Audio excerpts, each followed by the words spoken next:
Welcome to mega box office. Bipasha Basu ఈ heroine ఎక్కడ ఏం చేస్తోంది, అదేంటి బాగా ఫేమస్ కదా, సినిమాలకి ఎందుకు దూరమైంది? అమ్మో ఇన్ని క్వశ్చన్సా? ఆగండి, అన్నిటికీ సమాధానం చెప్తాం.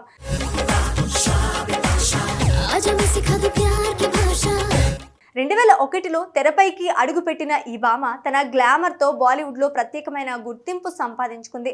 ప్రస్తుతానికి సినిమాలో కనిపించకపోయినా ఆమె సంపాదన ఏ స్థాయిలో ఉందో తెలుసుకుంటే నిజంగా షాక్ అవుతారు. 2000లో కుర్రకారును తన గ్లామర్తో ఉర్రూతలూగించిన బిపాసా గత 10 ఏళ్లుగా సినిమాలకు పూర్తిగా దూరంగా ఉంటున్నారు. చివరిసారిగా 2015లో వచ్చిన అలోన్ సినిమాలో కనిపించిన ఆమె ఆ తర్వాత మళ్ళీ కెమెరా ముందు నటించలేదు. అయినప్పటికీ ఆమె పేరు మాత్రం ఎప్పుడూ వార్తల్లోనే ఉంటుంది, సోషల్ మీడియాలో ట్రెండ్ అవుతూనే ఉంటుంది. సినిమాలు చేయకపోయినా ఇంత లగ్జరీ లైఫ్ ఎలా అనే ప్రశ్న చాలా మందికి సహజంగా వస్తోంది. కానీ బిపాసా దీపం ఉండగానే ఇల్లు చక్కబెట్టుకోవాలి అనే సామెత బాగా ఫాలో అయ్యి ట్రెండింగ్లో ఉన్న టైంలోనే తన పేరుని ఒక బలమైన బ్రాండ్గా మార్చుకుంది. ఆమె ఆదాయంలో ప్రధాన భాగం బ్రాండ్ ఎండార్స్మెంట్ల నుంచే వస్తోంది.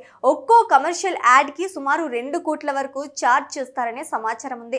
సినిమాలు లేకపోయినా ఆమె మార్కెట్ వాల్యూ ఏ మాత్రం తగ్గలేదంటే అది ఆమె సక్సెస్. సోర్సెస్ ప్రకారం బిపాసా ఆస్తి వాల్యూ దాదాపు 130 కోట్ల వరకు ఉంటుందని అంచనా. ముంబైలో 16 కోట్ల విలువైన అద్భుతమైన లగ్జరీ ఇల్లు, కోల్కతాలో భారీ భవంతులు ఇవన్నీ ఉన్నాయి కాబట్టి హ్యాపీగా లగ్జరీ లైఫ్ లీడ్ చేస్తోంది.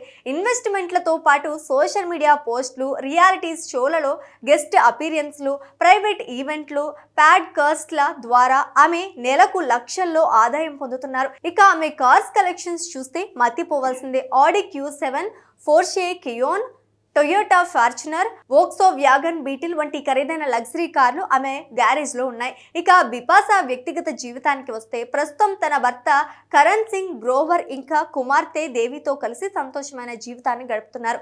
ఆమె సోషల్ మీడియాలో షేర్ చేసే ఫోటోలు చూస్తే సినిమాల కంటే కుటుంబానికి ఆమె ఎక్కువ ప్రాధాన్యత ఇస్తున్నారనే విషయం స్పష్టంగా తెలుస్తోంది. సో ఇలా బిపాసా సినిమాలకి దూరం అయ్యి దాదాపు 5 ఏళ్లు గడుస్తున్న హ్యాపీగా లగ్జరీ లైఫ్ అనుభవిస్తోంది. आजा मैं सिखा दूं प्यार की भाषा